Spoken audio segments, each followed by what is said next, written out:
What's up, YouTube? I'm Brett from Rants. As always, guys, if y'all enjoy our content, don't forget to like, subscribe, and leave that comment down below. Alright, guys, this is one topic that I was kind of skeptical of covering. I've deliberated on it for a while, and I was like, you know what? I don't really have anything unique to say about this other than what a lot of other people on YouTube have been saying about it as well. I mean, might be a bad thing to say, but hey, it's the truth.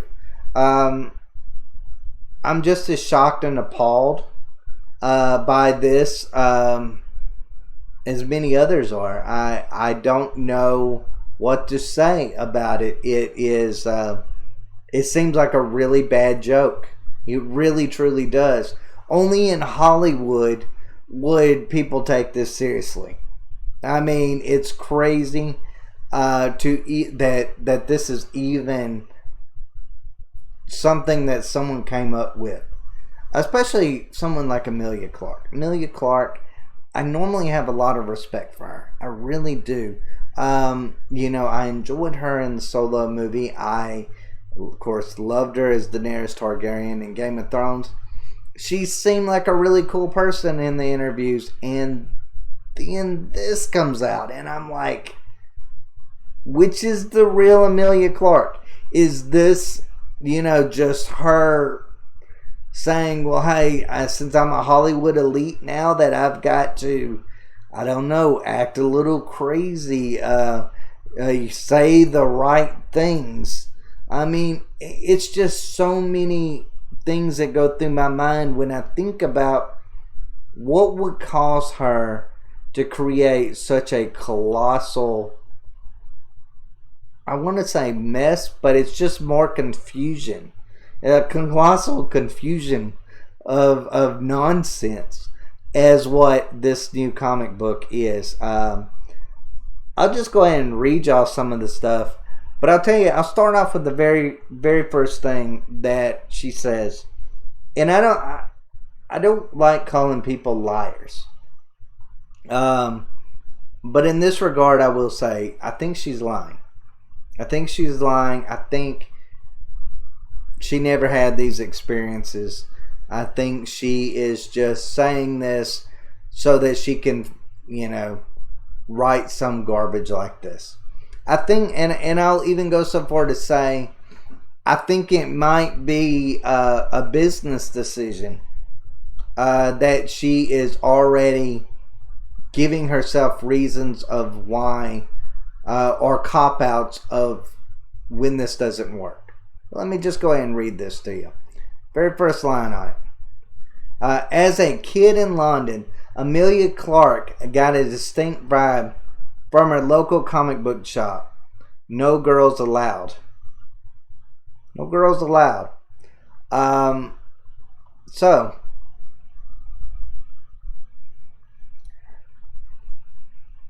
just because something is primarily male related, whether it be, sports, or whether it be video gaming or comics, or, any of those things. I think people like Emilia Clarke maybe take that as, well, it's a boys' club, and boys don't want girls to be a part of it, and that's actually can't be further from the truth. But but that being said, do I believe that she really felt that way? No, I don't really believe she thought that. I don't believe she thought no girls allowed. That, yeah, the guys in there aren't going to want like this beautiful woman to come in there and talk comic books with them. Yes, I'm sure every guy in London that was a comic book fan and that went to these comic book shops would be just sickened at the thought that somebody like Emilia Clarke would come in there and read the same comic books as them, and maybe even like the same stuff as them. Come on. It sounds stupid because it is. That's like saying a woman wouldn't want, I don't know, let's say Twilight, and I'm just throwing that out there, Twilight. Let's just say a woman finds a guy that's like super obsessed with Twilight. You think she's gonna be like, oh no, that's a woman's thing. You stay out. Women, no men allowed. No, that's not how it works. So if it don't work that one way, it's not going to work the other way either. So I feel like on her, I feel like it's two things. I feel like one, that never happened and she never felt that way. Two, I think she's putting that out there so that when this comic book fails, she can just be like, oh well, men just won't read a woman's comic book, or a comic book that has a strong independent woman in it. And I feel like that's kind of where she's going with this. But I'll just go ahead and let's read some of this stuff that she says right here. She says, I read a lot of fantasy novels full of rich worlds as a child, like Lord of the Rings. That was always the place my imagination would gravitate toward. Later on, when I went to Comic-Con for the first time at 22 with Game of Thrones, I was amazed at what I saw, almost entirely men. Later, as tides turned in the industry and Me Too emerged, I began to look at the community through those eyes, and it was arresting, she said. So, because of Me Too, you think, okay, there's something wrong with this image. Look, women should be able to like whatever they like. If you see more men at Comic-Con than you do women, if it's primarily men, that's not to say that women aren't invited or allowed to come. They are. And guys would be happy if their wives or their girlfriends or their sisters or anybody for that matter would want to go with them. I mean, this idea that something is amiss because the ratio is off. That's not, there's nothing amiss there. It's just you looking at it and go, you know what? There should be half females and half males there. Well, if women don't want to go to it, they shouldn't be forced to. Like, is that what you're trying to say, Emilia Clarke? Are you trying to say that women should like or pretend to like stuff that they don't really like so that you can, I don't know, have the ratio correct? Like, is that really what you want? That seems really crazy. That seems almost to a certain extent cruel. I don't understand that line of thinking. I think it's really, I almost want to say it's beneath a sensible human being to even ponder the thoughts of people that think this way. That's the way I look at it. But it goes on to read. It says, Clarke started dreaming about what a comic book might look like from her perspective, a notion that quickly gained steam. She recruited an all-female creative team and made a comic featuring what is undoubtedly one of the most progressive female heroes in the genre. M.O.M, Mother of Madness, was published in July from Image Comics, co-written by Clarke and Marguerite Bennett, with art from Leila Lies. In doing my research, I found that 60% of comic book creators are female, according to a 2012 study, and only 30% of comic book characters are women. On the other hand, roughly half of comic book buyers are female. I don't know if I believe that stat necessarily on that. Look, I'm not a huge comic book fan. I'll be honest with you in that. I'm not a huge comic fan. Not that I wasn't into it. It's just grew up in a small town, didn't necessarily have a comic store anywhere near me, so I didn't grow up reading them necessarily. Where I was introduced to Marvel, DC was through like cartoons and things along those lines, or the old Batman series or the movies in the 80s. Those were my first reactions, or first time I got to introductions to those characters. But I will say this, for her to think that there's no, see, she's, again, looking at, well, there's only so many, comic book characters that are female. The idea that you're thinking in that way is incredibly sexist in the first place, and it's also really wrong to judge it by that, because there is so many comic book characters that are female that are amazing, absolutely amazing. But look, let's just put it out this way: if most of your readers, I don't buy that 50%. Women buying comic books. I don't buy that at all. I would have to see the stats. If I'm wrong, I'm wrong. I don't personally buy it. But you're going to have more of your target audience in your comic books, and usually the target audience is going to be probably male related. So doesn't, and let's face it, a lot of these comic book characters like Batman, Superman, Spider-Man, all these, they were created in the 50s and 60s. So, you can expect in those times to have more of that. Yes, we've carried that on. That's nothing sexist about that. That's just these popular characters, just automatically have just carried on throughout the years. And, of course, they were male. But anyways, let's go ahead and read this. It says, Mom is centered on Maya, a busy single parent whose life is upended by the discovery of superpowers. She's a single mom. That's got to get shit done. This was born from the idea that single mothers are superheroes. You need superhuman strength to do that. When you get into your 30s and your friends start having kids, you're like, oh my God, I was not aware of what it took. Holy shit. First, why does she single out single moms or heroes? Why not moms are heroes? Parents in general are heroes.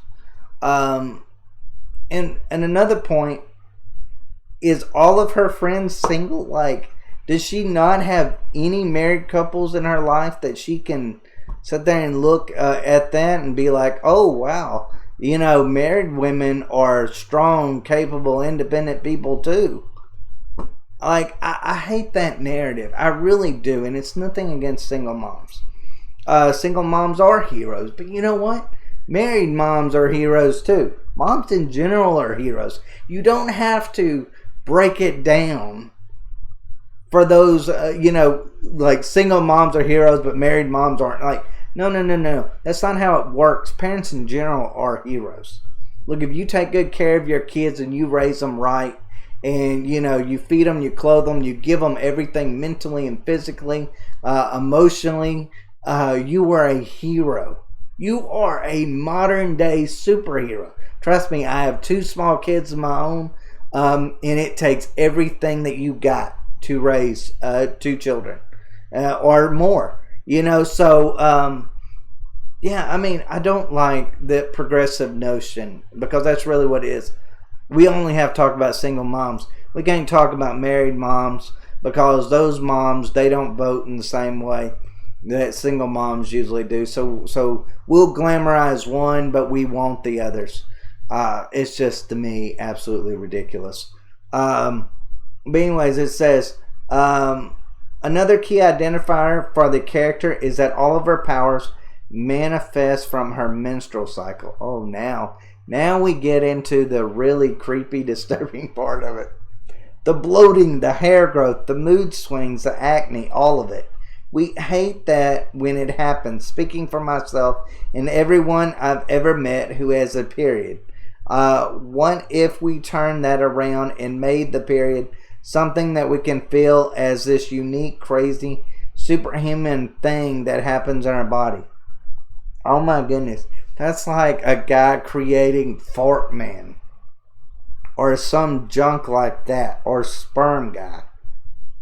Like, seriously? Like is that where we're going with this? Like, why is one empowerment and the other one is gross? They're all to be honest with you, they're all kind of gross. And I don't care what anybody has to say about it.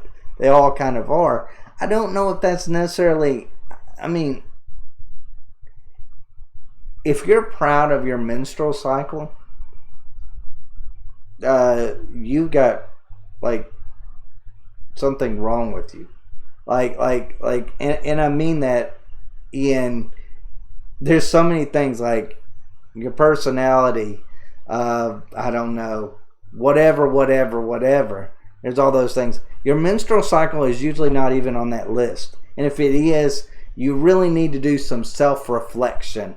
Let's just put it that way. Because your period doesn't make you who you are. It's just a part of life for females. Yeah, that's just weird. And yeah, we're going to make a period empowerment, okay? When Maya is scared, she goes invisible. When she's angry, she has superhuman strength. She can swing like Spider-Man from her armpit. Did you just throw up in your mouth a little bit? Because I sure did. You swing from your armpit hairs. Why is that a thing? Why is that a thing? Why would anybody want that a thing? What is going on with Emilia Clarke? Somebody needs to ask her if she's okay. Because she's like, periods are empowerment, and armpit hair is how I want my superhero to swing. I mean, yeah, that's beyond gross and weird. Though through both lenses, Clarke and her creative team sought to lionize the single mom, whose media depiction is usually one of struggle, sadness, and efforts to rebalance her life with a male partner. When it comes to menses, I don't know what that is. The actor thinks it's way past time that we normalize something that over half the world population experiences. In incoming editions of the 3-part comic miniseries, Maya utilizes inflated boobs to help thwart a human trafficking ring. I have nothing on that. That's yeah. Let's move on. She's so ashamed of her powers at the start. It's mental. Even today, if your tampon falls out of your bag, it's embarrassing. Okay, how do you go from if a tampon falls out of your purse, it's embarrassing, to someone swinging by their armpit hairs? Like, no, I don't feel like that's the same. Like, I just don't feel like that's the same at all. I feel like those are two separate things, not comparable. Swinging by your armpit hair or a tampon falling out of your purse isn't on the same level. I feel like you'd be really embarrassed if you were swinging by your armpit hairs. I feel like not very I feel like I know why this woman's single. I mean, I feel like if you're swinging by your armpit hairs, whether you're a male or female, you're probably not going to find someone who's going to be cool with that. You're not going to find some guy or some woman that's going to be like, yeah, that's totally not gross. All power to you. That's my Peter Parker. Like, no, that just won't happen at all. I mean, it just, I can't even do it anymore. Like, this almost kind of feels like a call for help. It really does. Emilia Clarke, I hope you're okay. I really do. If you're having some kind of, if you just need someone to talk to, please find someone to talk to. Because this isn't where you want your career to go. This isn't what you want to be known for. Let's just put it that way.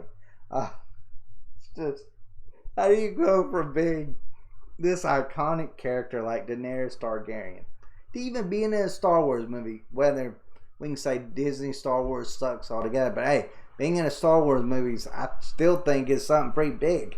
How do you go from that to creating comic book characters that get their powers from their menstruation and swing by their armpit hairs and stop people with inflated boobs? I feel like that's almost. I feel like if that was wrote by anybody else, I feel like that would be sexist, and I would be right on board with saying that, because that is so freaking absurd and creepy. That, yeah, I feel like if a guy was writing this, I'd have the exact same thing. In fact, I might even be more upset if it was a guy that did it, because I'm like, whoa, that's not cool. That's not cool. This is a whole new level of absurdity. But hey, you know what, Emilia Clarke? Enjoy your fame while it lasts, because I don't know how you can come back from this. That's all I can say about it. But as always, guys, let me know what y'all think. Are y'all excited about this comic book? How laughable actually is. I don't even want to say, are you excited about it? Who is really excited about it? To a certain extent, I want to say I would read it just to read it, but it's too out there for me. Too out there even for me. But as always, guys, let me know what you think down below. Y'all